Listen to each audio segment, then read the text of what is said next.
Hello friends, మీరు కనుక subscribe చేసుకోకుండా ఈ వీడియో చూస్తుంటే ప్లీజ్ సబ్స్క్రైబ్ చేసుకోండి. అలాగే ఈ వీడియో చివరి వరకు చూసి కథ కనుక నచ్చితే లైక్ చేయడం మర్చిపోకండి. ఆ రోజు ఆదివారం అంటే భయం వేస్తుంటుంది నాకు. ఆ రోజు ఇంటి యజమానురాలు రౌద్ర రూపాన్ని దర్శించాల్సి వస్తుంది.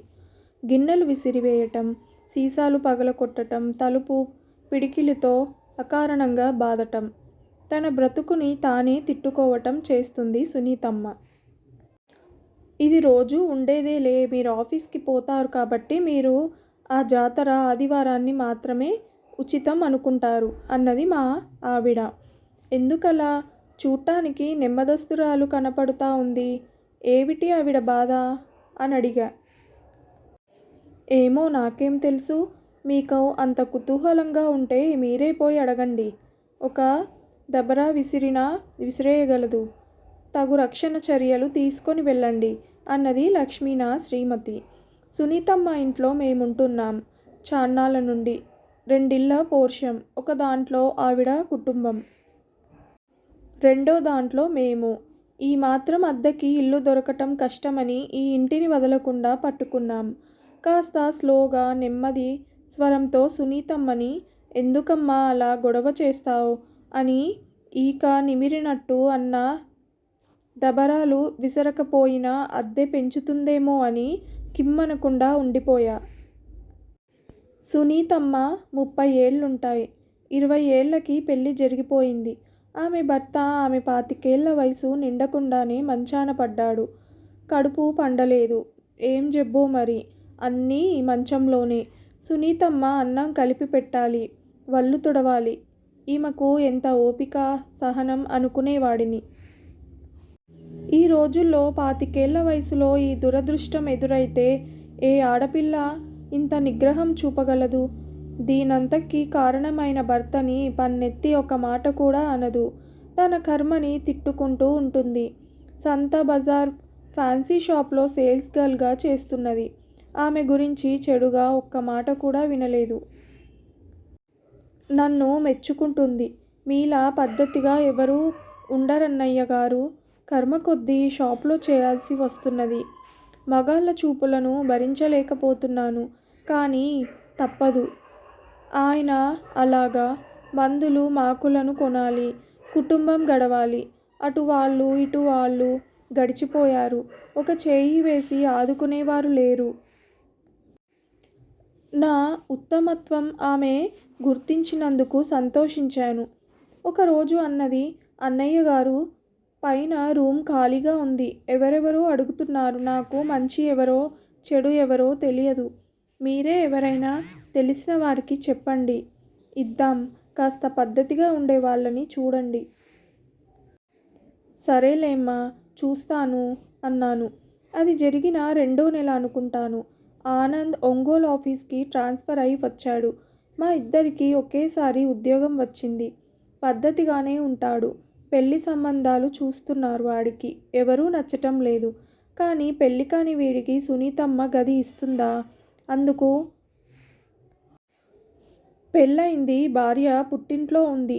ఇక్కడ సరైన ఇల్లు దొరికాక తెస్తాడు అని చెప్పించాలి. ఇక ఆమె దయ. సరేలేరా, చెప్తాను. నా దృష్టిలో ఒక రూమ్ ఉంది మా ఇంటి పైన. ఇంటి ఓనర్ని అడిగి చెప్తాలే. బానే ఉంటుంది ఇస్తే మాత్రం. ఆమె కాస్త చిరాకు మనిషి అనుకో. నేను చూపింది గుర్తుంచుకో. నీకు పెళ్ళయింది, అది కథ. ఆమె ఓకే అన్నాక వచ్చి చూద్దువు గాని అన్నాను. థ్యాంక్స్ రా. రూమ్ ఇంత త్వరగా దొరికితే ఇంకా కావాల్సిందేముందిరా. ఆమె చిరాకు మనిషి అయితే మనకేంటి? సరేలేరా, నువ్వంతగా అడగాలా? ఆవిడని అడిగి ఓకే అంటే చూడటానికి వద్దు కానీ. థ్యాంక్స్ రా అని వాడు వెళ్ళిపోయాడు. మర్నాడు ఆఫీస్ నుంచి వచ్చేటప్పుడు ఆనంద్ని వెంట పెట్టుకొని ఇంటికి వచ్చాను. మా ఆవిడ కాఫీ ఇస్తే ఇద్దరం తాగి పక్కింటి, అదే సునీతమ్మ ఇంటికి వెళ్ళాం. ఆమె ఇద్దరిని కూర్చోబెట్టింది. లోపల మంచం మీద ఆమె భర్త పడుకొని ఉన్నాడు. నేను ఎక్కువసార్లు అతన్ని చూసింది లేదు. మాట్లాడే శక్తి కూడా అతనికి లేదనుకుంటా. వీడినమ్మా ఆనంద్, నా కొలీగ్. పై రూమ్కి అద్దెకిస్తారా అని అడగటానికి వచ్చాడు. నీకిష్టమైతే రూమ్ చూపించు అన్నాను. మీరొక్కరే ఉంటారా ఇంకా అని ఆపింది సునీత. లేదండి, నా భార్య పుట్టింట్లో ఉంది. ఆమెను ఇంకా తీసుకురాలేదు. అప్పటి వరకు రూమ్ కోసం వెతుకుతున్నాను. భాస్కర్ ఈ రూమ్ ఉందని చెప్పాడు అందుకని అన్నాడు ఆనంద్. వాడు అబద్ధం అవలీలగా చెప్పినందుకు హర్షం వ్యక్తపరిచాను లోలోపలే. రూమ్ చూడండి, భాస్కర్ అన్నయ్య చెప్పాడు కదా, పైన బాత్రూమ్ అది లేదు. వాటికి కిందకు రావాల్సిందే. వంట కూడా కుదరదు. చూసుకొని నచ్చితే మీ ఇష్టం అన్నది సునీత. ఆనంద్ రూమ్ చూశాడు. సరేనండి, నేను రేపే చేరుతాను. ఎక్కువ సామాన్ లేదులేండి, రిక్షాలో వేసుకొని వచ్చేయొచ్చు.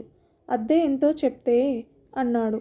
దాందేముందిలేండి, రూపాయి అటు ఇటు ఓ 1000 ఇవ్వండి నెలకి. మాకు ఖర్చులున్నాయి, అందుకే రూమ్ అద్దెకివ్వడం అన్నది సునీత. ఆనంద్ రూమ్లో చేరిపోయాడు.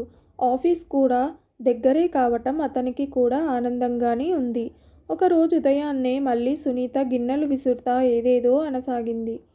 భర్త వల్ల తనకు కలిగిన కష్టానికి తననే తిట్టుకుంటుంది. కూరగాయల బండి వాడు పిలిచినా వినిపించుకోక వెళ్ళిపోయినందుకు వాడిపైన మంత్రపుష్పం చదివింది. మా చిన్నోడు ఏదో కెలుకుతుంటే గయ్యమని లేచింది. ఈ విషయం గతంలో ఆనంద్కి చెప్పలేదు నేను. అతను ఆఫీస్కి తయారవుతూ స్నానానికి తువాల్ పుచ్చుకొని కిందకు వచ్చాడు. సునీత కేకలు విని, ఏమండి, ఏవిటండి కేకలు, అలా అరవవచ్చా, ఇతరులకు ఇబ్బంది అని మీకు తెలియదా అన్నాడు. ఆనంద్ మెల్లిగా అనునయంగానే అన్నాడు. ఏవిటండి మీకెందుకు, ఎవరి బాధలు వారికుంటాయి. అలాగే నా బాధ నాకు. నా ఇంట్లో నేను అరుచుకున్నాను, మీకేంటి? నేనేమి మీ రూమ్కి వచ్చి మిమ్మల్ని అనలేదుగా. ఇష్టం లేకపోతే వెళ్ళిపోవచ్చు ఖాళీ చేసి అన్నది సునీత పెద్దగానే. ఆనంద్ బిత్తరపోయాడు. ఆఫీస్కి వచ్చిన తర్వాత లంచ్ టైంలో, భాస్కరా, ఏంటి బాయ్ ఆమె అలా అంటోంది, అయినా చిన్న వయసు కదా, సూర్యకాంతం లెక్క విరుచుకుపడుతుందేమిటి బాయ్ అన్నాడు ఆనంద్.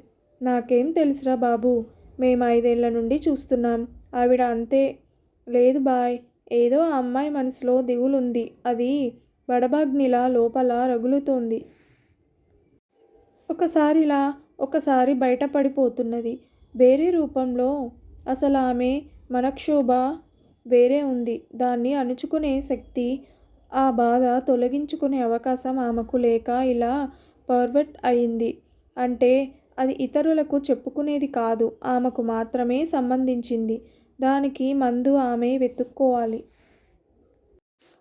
ఆ మందుతోనే ఆమె ఈ విచిత్ర ప్రవర్తన వ్యాధి పోతుందనుకుంటా అన్నాడు ఆనంద్. ఒరే బాబూ, నువ్వు సైకియాట్రిస్ట్వి ఎప్పుడయ్యావు? ఆమె దగ్గర చికిత్స ప్రారంభించేవు, డేంజర్ మనిషి అన్నాను. భాస్కరా, రేగుపండు నేరేడు పండుకి పైన గుజ్జు ఉండి లోపల గట్టి విత్తు ఉంటుంది. ఆ పండు మనకి అర్థమైపోతుంది. కానీ కొబ్బరికాయ వెలక్కాయలకు పైన గట్టితనం ఉండి లోపల గుజ్జు లేత కొబ్బరి ఉంటుంది. ఈమె ఆ కొబ్బరికాయ లాంటిది. మనసు లోపల మృదుతరమే, కానీ టెంక గట్టితనమే మనకు కనిపిస్తుంది అన్నాడు ఆనంద్. 4 రోజులుండి పోయేవాడివి. ప్రయోగాలు చేయకు అని నా సలహారా బాబు అన్నాను. ఒకటి చెప్పు, నిన్ను భాస్కర్ అన్నయ్య అన్నది, నన్ను అన్నయ్య అన్నదా? ఈ రోజు దాకా భాస్కర్ అన్నయ్యతో చెప్పుకోలేవి, ఈ ఆనంద్ దగ్గర ఆమె విప్పవచ్చు, చూద్దాం, వెయిట్ బ్రో అన్నాడు ఆనంద్. నేను ఆనంద్ వంక ఆశ్చర్యంగా చూస్తూ ఉండిపోయాను. ఈ ఆనంద్ గాడు సునీత దృష్టిలో నాకున్న మంచి ఇమేజ్ చెరిపేయడు కదా. ఆమెని కెలికి, బాబోయ్, మర్యాదగా బ్రతుకుతున్నాంరా, ఆమె ముందు నువ్వు దాన్ని చెడగొట్టకు అని బ్రతిమాలినట్టు అన్నాను. నేను ఆమె మీద ప్రయోగాలు చేయనులే భాస్కర్. ఆమెకు జీవితంలో ఎదురు దెబ్బలు తగిలాయి. ఒక స్త్రీగా కావలసిన అపురూపము దక్కలేదు. మరో దెబ్బ నేనుగా వేయను అన్నాడు ఆనంద్. థ్యాంక్స్ అన్నాను నేను. 10 రోజులు గడిచాయి. ఆశ్చర్యంగా సునీత సైలెన్స్ అయిపోయింది. కేకలు, అరుపులు మాయమయ్యాయి. ఆనంద్ ఉన్నప్పుడు మా పిల్లాడిని దగ్గరికి తీసుకొని ముద్దు చేస్తున్నది. మా ఆవిడతో మనసారా నవ్వు ముఖంతో మాట్లాడుతున్నది. తాను పనిచేసి షాప్కి చక్కగా తయారై వెళ్తుంది. ఆ రోజు ఆనంద్తో అన్నాను, చూసావురా ఆనంద్, మా ల్యాండ్ లేడీ బుద్ధిమంతురాలైపోయింది. ఎంత సంతోషంగా ఉందో, ఎంత హాయిగా ఉందో. ఇది ఎప్పుడూ ఇలానే ఉంటే బావుండును. అలానే ఉంటుందిలే భాస్కర్ అన్నాడు ఆనంద్. నేను ఆనంద్ వంక చూశాను. ఈ మార్పుకి కారణం ఏంటబ్బా అన్నాను. ఆనంద్ నవ్వి ఊరుకున్నాడు. ఏం జరిగిందో? ఆనంద్ గాడేనా కారణం? సునీత ప్రశాంతతకి కారణం తెలియకపోయినా నాకు సంతోషమే కలిగింది. పోనీలే, ఆ అమ్మాయి కాస్త మనసు కుదుటపరుచుకున్నది అనుకున్నాను. కానీ ఎక్కడో ఆనంద్ మీదే నా అనుమానం ఉండిపోయింది. వాడేం చెప్పలేదు. అడగాలి. అడిగితే చెప్తాడా? వాడలా ఓపెన్గా చెప్పే టైప్ కాదు. అందున ఆడకూతురు కదా. ఒకనాటి వెన్నెల రాత్రి 8 అవుతుంది. డాబా మీద వాడి రూమ్ ముందు ఇద్దరం కుర్చీలేసుకొని కూర్చున్నాం. ఏవేవో మాటల్లో దొర్లుతున్నాయి. మందు సిప్ చేస్తూ మాట్లాడుకుంటున్నాం. ఉన్నట్టుండి సునీత పైకి వచ్చింది. ఆమెను చూసి గుండె జల్లుమంది. ఏమి యాగి చేస్తుందోనని. ఆనంద్ కామ్గా ఉన్నాడు. ఓ పార్టీయా? సారీ కానివ్వండి, నే వెళ్ళిపోతాలేండి. ఐస్ ఏమన్నా కావాలా అన్నది సునీత. Unexpected response. అక్కర్లేదమ్మా. మరి నువ్వేంటమ్మా ఇలా వచ్చావు? ఏమన్నా కావాలా అన్నాను. ఏమీ అక్కర్లేదు. మీరు సరే, ఆనంద్ గారు బయటకు వెళ్ళలేదు? చపాతీ లాంటిదేమన్నా చేసి పెడదాం తినటానికి అని అడగాలని అన్నది. అబ్బో, మా ఆవిడ ఊరెళ్ళినప్పుడు నన్నెప్పుడూ సునీత ఇలా అడిగింది లేదు. అన్నయ్య మీద అంత ప్రేమ మరి.